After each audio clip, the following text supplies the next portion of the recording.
नाज़रीन इकराम, एक मर्तबा मैदान जंग में रात जब सहाबा इकराम अपने अपने खेमों में आराम करना चाहते हैं तो हुजूर अकरम सल्लल्लाहु अलैहि वसल्लम की सुन्नत मुबारका के मुताबिक दो सहाबी रसूल को इस बात की जिम्मेदारी दी जाती है कि बाकी तमाम फौज वाले तो रात को सोएंगे, लेकिन तुम दोनों जाग कर रात भर फौज का पहरा दोगे।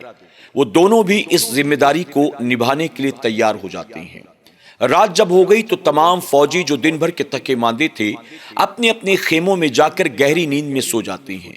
ये दोनों सहाबी जिनकी जिम्मेदारी रात भर पहरा देने की थी, ये दोनों तय करते हैं कि दोनों पूरी रात जागें। इससे बेहतर ये है कि आधी रात मैं जागकर पहरा देता हूं और आधी रात तुम जागकर पहरा देना। दोनों इस बात पर तैयार हो गए। अब एक सहाबी सो जाते हैं और दूसरे रात भर खेमों के इर्द गिर्द घूमकर खेमों का पहरा देते हैं ताकि कहीं से कोई दुश्मन न आ जाए और रात के अंधेरे का फायदा उठाकर कोई दुश्मन हमला न कर दे। रात का अच्छा खासा वक्त गुजर चुका था। वो सहाबी रसूल जो रात भर पहरा दे रहे थे उन पर नींद का गलबा तारी हुआ। जब नींद का गलबा तारी हुआ तो उन्होंने फौरन ताज़ा वजू किया और 2 रकात नमाज नफिल की नियत करके वो खड़े हो जाते हैं। अल्लाह अकबर। यानी रात अपनी नींद को भगाने के लिए और रात भर जागकर खेमों का पहरा देने के लिए वो नमाज की नियत करके खड़े हो जाते हैं और उसके बाद नमाज अदा करना शुरू करते हैं। हम और आप होते तो हम क्या करते? हम पर जब नींद का गलबा होता तो हम ताज़ा वजू करके नमाज के लिए ना खड़े होते, बल्कि हम कहते चलो थोड़ा टेक लगा कर बैठ जाते हैं, थोड़ा लेट कर कमर को सीधी कर लेते हैं। लेकिन कुर्बान साहबा की अजमत पर जब नींद का गलबा तारी हुआ तो ना बैठते हैं ना लेटते हैं, बल्कि ताज़ा वजू करके नमाज नफिल की नियत करके खड़े हो जाते हैं। जब वो नमाज अदा कर रहे थे, रात के अंधेरे का फायदा उठाकर दुश्मन हमला करने के इरादे से मुसलमानों के खेमे के करीब आते हैं। अनकरीब था कि वो हमला करते, एक शख्स की उन पर नजर पड़ी। कहा वो देखो, ऐसा लगता है कि कोई इंसान वहां अंधेरे में खड़ा है। दूसरे ने कहा वो इंसान नहीं, कोई दरख्त मालूम देता है। इंसान होता तो जिस्म के अंदर कोई हरकत तो होती, कम से कम हिलता डुलता तो सही। इतनी देर से खामोशी के साथ खड़ा है, इसका मतलब इंसान नहीं, कोई दरख्त मालूम देता है। तीसरे ने कहा दरख्त होता तो शाखें होती, टहनियां होती, पत्ते होते, मुझे भी कोई इंसान मालूम देता है। चौथे ने कहा मैं अभी फैसला किए देता हूं, इंसान है कि दरख्त है, अभी फैसला हो जाएगा। ये कहकर उसने एक तीर निकाला, कमान पर चढ़ाया और चढ़ाकर वो तीर तेजी के साथ सहाबी रसूल की तरफ छोड़ दिया। वो नमाज पढ़ रहे थे, तीर आया जिसमें पैवस्त हो गया। उन्होंने ना आह की न उफ की, बल्कि इत्मीनान से नमाज पढ़ते रहे। दुश्मन ने दूसरा तीर भी मारा, तीसरा तीर भी मारा, चौथा तीर भी मारा, यहां तक कि यके बाद दीगरे कई तीर आते रहे जिसमें पैवस्त होते गए, लेकिन वो सहाबी इत्मीनान के साथ नमाज पढ़ते रहे।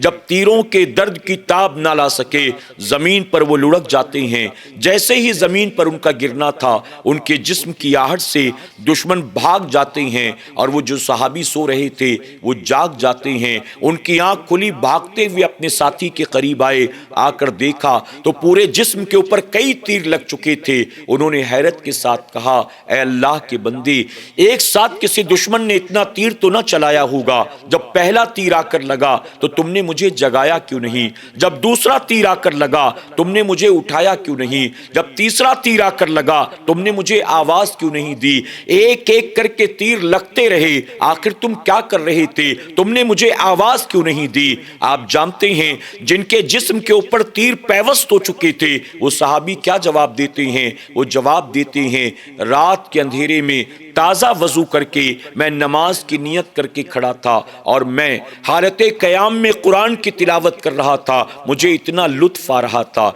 इतना लुत्फ आ रहा था, इतना लुत्फ आ रहा था कि मैंने ये तय कर लिया अगर एक एक तीर लगते लगते मेरे जिस्म से रूह परवाज कर जाती है तो मैं मरना तो गवारा कर सकता हूँ, लेकिन जब तक नमाज मुकम्मल नहीं होती है मैं दरमियान में नमाज को तोड़ना गवारा नहीं कर सकता हूँ। अल्लाह अकबर।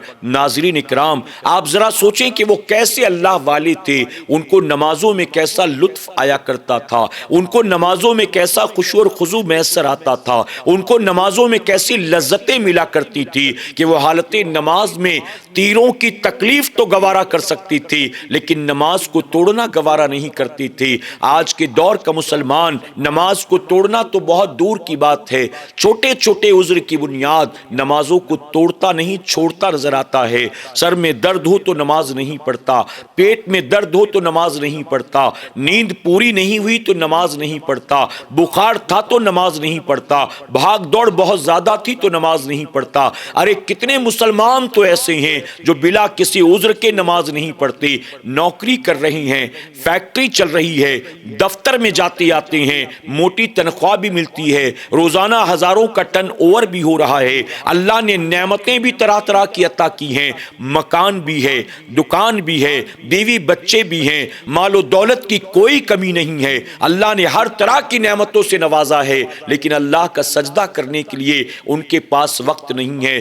یاد رکھیں وہ جو تیر کھا کر بھی نمازوں کو ادا کرتی تھی، جب تک زمین پر ایسے مسلمان موجود تھے اللہ نے اسلام کو اور مسلمانوں کو عزت عطا فرمایا تھا، اللہ نے اسلام کو اور مسلمانوں کو کامیابی اور سربلندی عطا فرمایا تھا۔ وہ جہاں جاتے تھے آبادی بڑھ کر ان کے قدموں کا بوسہ لیا کرتی تھی، وہ غیروں کے علاقے میں چلے جاتے تو بھی لوگ انہیں سر آنکھوں پر بٹھایا کرتے تھے۔ اور آج ہم نمازوں سے دور ہو گئے، مسجدوں سے دور ہو گئے، اللہ کے سجدوں سے دور ہو گئے، ذلت و رسوائی ہمارا مقدر بن چکی ہے، ہماری اولاد ہماری اطاعت نہیں کرتی، ہماری اپنی بیوی ہماری بات نہیں مانتی، ہمارے ماتحت جو لوگ ہیں وہ بھی ہماری فرما برداری نہیں کرتے۔